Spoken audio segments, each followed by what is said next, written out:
focus tayo sa impeachment ni VP Inday Sara, pero mayroon pala sa kabilang side, mayroon tayong nakaligtaan na hindi natin na-update. So update ko to sa itong pagkakulong ni ex-president Duterte. Ay nako, masama ang balita ho mga kababayan. Pati ako nalungkot ho dito kasi hindi ho pinagbigyan ang kanyang hiling na i-disqualified itong dalawang judges na ito sinasabi nila na bias kasi daw ho ito. Kaya itong dalawang judges na to kailangan nilang hindi kasama dito sa paglilitis kay dating Pangulong Duterte. So masamang balita ho, hindi ho ito pinagbigyan. At although naibalita na ito sa bilyonaryo, pero noong 2 days ago, itong Alvin Antur, ito ho yung nakakuha rin ng update tungkol ho dito. So ipasok ko muna yung video niya bago itong bilyonaryo na talagang confirm na hindi ho pinagbigyan. Ito yung hiling ni ex-president Duterte sa kanyang hiling nga na hindi dapat to isali si dalawang judge. Hirap ka rin magbigkasin yung apelyido eh. Kaya di ko lalabigkasin yung apelyido. Pwede ko siguro ilagay sa thumbnail o kaya sa aking title kung sino tong judge na to na mga salbahe. Ay nako naman ipasok ko yung video ni Alvin. Pasok ko muna to para makita ninyo.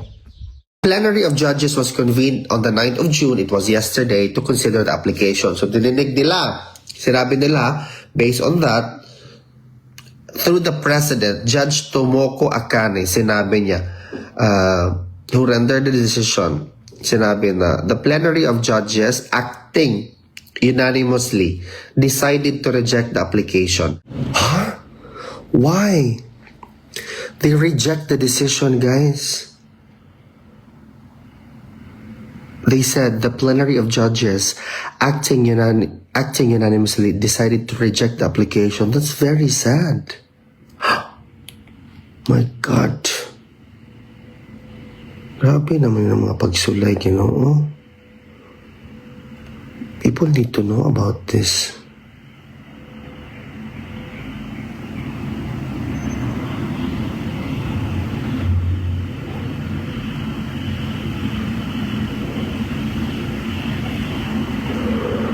Oh my God.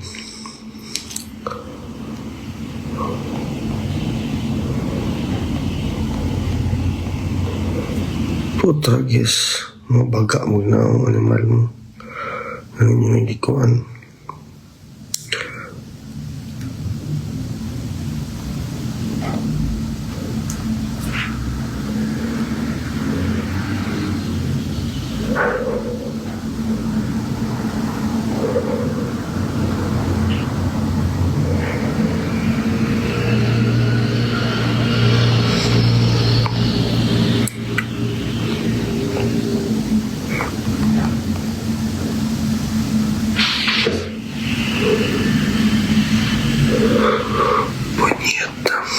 I'm curious how they arrived.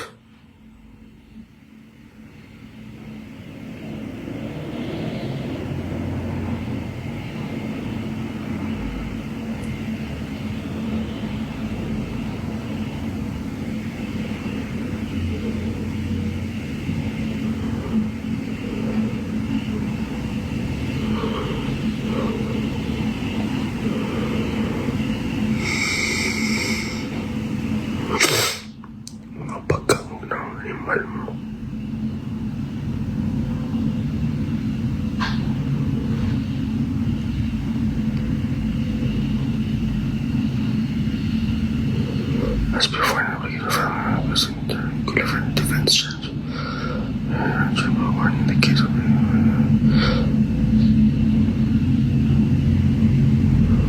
pagkasad o animal. Dapat kini ma-interview ni si Kaufman because we need to know what's the next step here. Grabe ka sad, no? Guys, so latest update, you really need to share that latest update, no? Because I'm pretty sure that the whole the whole country right now is very focused on. Look what they're doing. They're very focused right now with the Senate. Very sad. I find it very sad talaga, guys. Because it would have been very positive.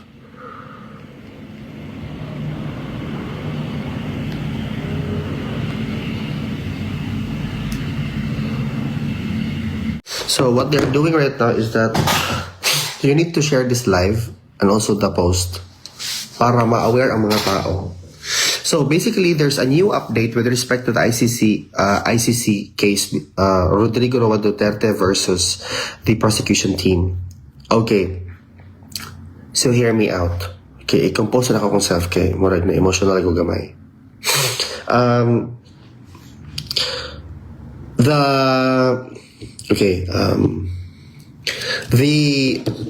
The lead counsel of the former President Rodrigo Roa Duterte filed a motion on May 1 to challenge with respect to jurisdiction. On the same day, he also filed a motion to partially disqualify 2 of the 3 judges, which composes the pre-trial chamber 1. Now, the decision of the second motion to partially excuse those judges were outright dismissed. Now, another motion was filed. It's called an application by the lead counsel as well. Now, this time to disqualify, not partially excuse. Ano bang kaibahan? Pag partially excuse, they are removed from the adjudicating the first motion to challenge with respect to jurisdiction. Sabi nila, hindi yan pwede kasi hindi dapat ang legal recourse. Dapat ang magsasabi niyan or pwede lang makagawa niyan yung judges. So, ang ginawa nila ngayon, doon na naman sila sa another motion to really disqualify, asking the presidency to disqualify these 2 judges. Ano bang mangyayari sana kung grant sila ng motion na yun, or they call it application? Kukuha sila ng 2 judges from other chamber, isasali nila sa pre-trial chamber 1. Then yung new composition ng pre-trial chamber 1 will adjudicate or will decide on the motion to challenge jurisdiction. However, there is just an outright communication right now through the court records. Sinasabi nila, decision on the corrigendum to request for the disqualification of Judge Reina Gansuo, and which is, by the way, Gansuo is one of the 4 judges sanctioned by America, and another Judge Flores to be disqualified with respect to making decisions doon sa challenge with respect to jurisdiction. Ano bang nangyari? Sabi ng korte ngayon, the plenary of judges of the International Criminal Court has before it an application filed. Ibig sabihin, yung plenary of judges, lahat po ng mga judge, they convened on a plenary session para dinggin yung application or yung motion filed by Mr. Rodrigo Roa Duterte requesting these 2 judges to be disqualified. Ano po sinabi ng with respect to adjudicating doon nga sa motion for challenge jurisdiction. Kung sabi dito na a plenary of judges was convened on the 9th of June, it was yesterday, to consider the application. So dininig nila, sinabi nila, based on that, through the President, Judge Tomoko Akane, sinabi niya, who rendered the decision, sinabi na, the plenary of judges acting unanimously decided to reject the application. A fully reasoned decision of the plenary will follow. So, wala pa po yung fully reasoned. So, alam na po natin na nireject nila, but we are awaiting doon sa, ano ba yung reasons, grounds, bakit nila nireject yung decision na yon ng mga animal sila. Yun ang totoo. Decision pa lang po yung pinalabas. Pwede ba sila mag-motion for reconsideration? Yan, ang dami na sigurong tanong niya. Pangabastos ng animal. Nagmura si kababayan nating Alvin na nagmo-monitor kasi to siya since D1 dito sa The Hague. Ito na ho talaga siya ang numero unong sumusuporta dito kay dating Pangulong Duterte. Grabe talaga ang suporta nito. Bilib ako sa tao na to dahil hanggang ngayon hindi tulo nilubayan si dating Pangulong Duterte. So frustrated na talaga. Masama ang loob. Kahit ako nung napanood ko yung video na to ni Alvin, ay masama din ang loob ko. Para sa akin bagsak ba yung pag-iisip ko na sabi ko ano kaya mangyari nito, na ang ano ko lang nito is ang pinaka-worry ko kasi talaga dito ay yung ating dating Pangulo ay nasa kaedaran na 80 years old na. So hindi to dapat na yung kanyang kalagayan ngayon, hindi to dapat nasa kulungan kasi pangit nasa alagaan na kasi to 80 years old ba naman Although mayroon siyang taga-alaga dyan, pero iba pa rin ho yung pamilya nag-aalaga nito kasi makikita naman natin na pinagkaiba. Yung i-assign mo lang yung mga doktor, mga nurse dyan na nag-aalaga sa kanya dyan sa kulungan.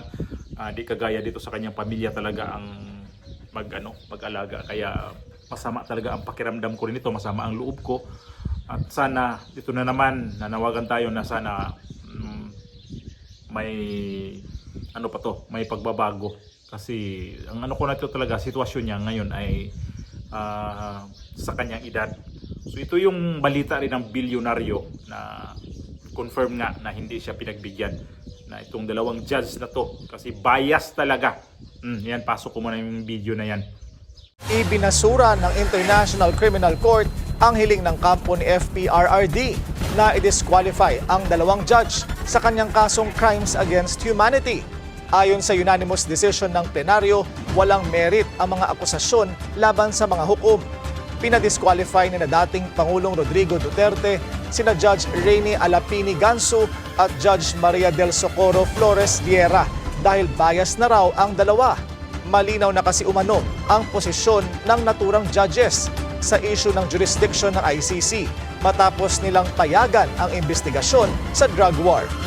Alam niyo kasi ibalik ko na naman yung ilalagay ko yung video para makikita talaga nyo kung itong video na yan ay dito ako nagre-react. So mayroon naman hindi ko kailangan talaga i-play yung video pero ito kailangan ko i-play para makita inyo rin.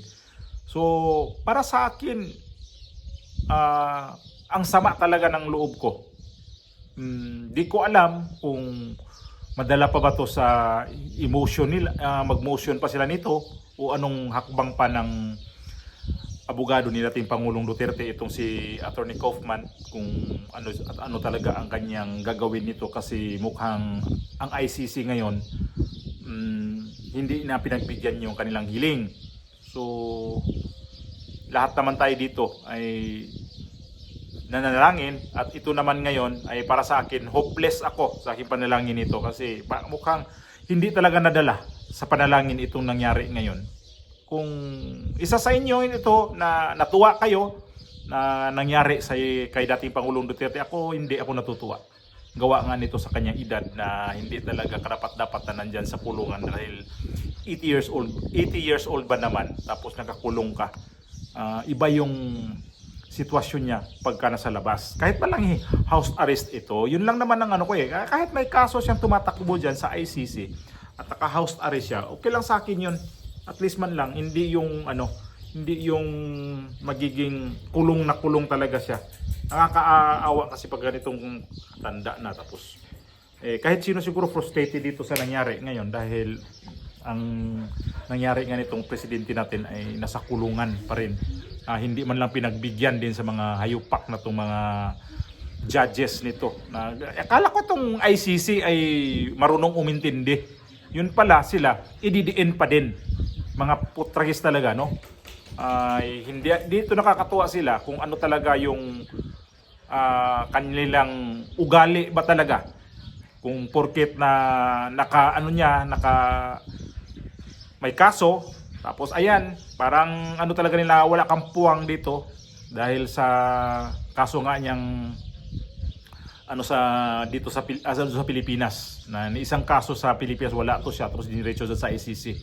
At sana man lang itong nagpadala nito na gabaan ba At saka itong mga judge naman, wala talagang nakikita na walang mga puso talaga to sila, walang awa sa tao na may edad na, tapos di naman sila na di naman confirm talaga nila na hindi talaga nila na confirm ito na may nangyari na mga niyang ay nangyari noon. Hindi ko lang mapagbanggit kasi ma-restricted nga ako. Alam niyo na yun kung anong ibig ko sabihin. So ang nangyari kasi sa Pilipinas ngayon, busy sa pagka-impeach nitong sa anak niya si VP Inday Sara, tapos ito naman yung tatay niya ngayon. Ayun, di natin alam pala na isa na pala to siya ngayon sa laman sa balita din na hindi na pinagbigyan na nangyari ngayon sa kanyang kaso sa ICC. So ito mga demunyeta na mga judges ng ICC pa. Sarap pagalitan, sarap awayin kasi hindi naman dapat talaga ganun muna nila. Dapat pakinggan din naman ang side ng dating Pangulo kasi sa edad na nga niya, tapos ito yung abogado niya, sana may action na rin. O titingnan natin to bukas o itong linggo na to kung may glabas pa ng interview sila Attorney Kaufman nito kung ano talaga yung mangyayari pa sa itong kaso ni Pangulong Duterte na ni-reject itong so tuwang-tuwa na naman si Conte nito. Mukhang nakascore na naman si Conte. Anak ng tokwa naman talaga o Conte. Nako naman